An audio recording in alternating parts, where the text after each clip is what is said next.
Dinalaan ni Pangulong Bongbong Marcos sa mga smuggler. Sa kabila niyan, muling namigay ang Pangulo ng mga nasabat na smuggled na bigas. Nasa frontline ng balitang yan, si JC Cosico. Kaya magsilbi itong babala sa mga smuggler, sa mga hoarder at sindikato diyan. Nasa bagong Pilipinas na tayo, hindi nalulusot ang inyong mga lumang estilo.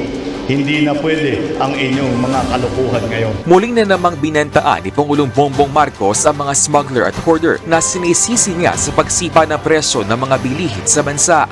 Sa kabila niyan, ang mga nasabat na smuggled na bigas na dumaan sa pagsusuri ay ipinamahagi kanina ng Pangulo sa San Jose Antique. Sa talumpati ni PBBM, sinabi niya nakipag-ugnayan na sila sa Kongreso para maging ganap na krimen ang agricultural economic sabotage. Matatanda ang pinangalanan kamakailan ni Pangulong Marcos sa 4 na rice traders na sinampahan na reklamong may kaugnayan sa hoarding at smuggling. Kanina, 1,000 benepisyaryo na Pantawid Pamilyang Pilipino Program o 4P sa Antique ang nabigyan ng tig 25 kilo ng bigas. Ang ilan sa mga benepisyaryo, mga naapektuhan ng African swine fever at ng mga nagdaang bagyo.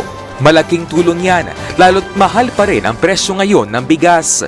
Sa 1 kilo, 4 kami kumakain. Pagsaing namin, binawasan.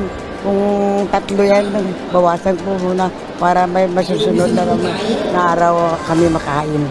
Makabawas din yun sa mga gastusin namin sa bahay. Imbes na pambili namin ng bigas, bili namin ng ibang pangangailangan sa bahay. Gaya ng sabon, toothpaste, ulam.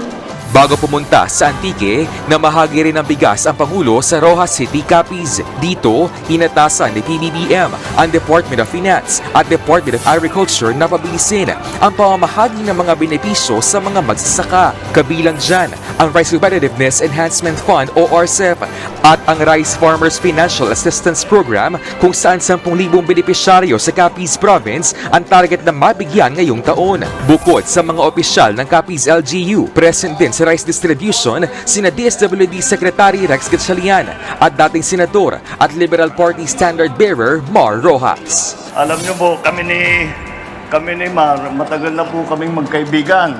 At kahit na hindi kami magkapanig kuminsan sa politika. Nagbabalita mula sa Frontline, JC Cosico, News 5.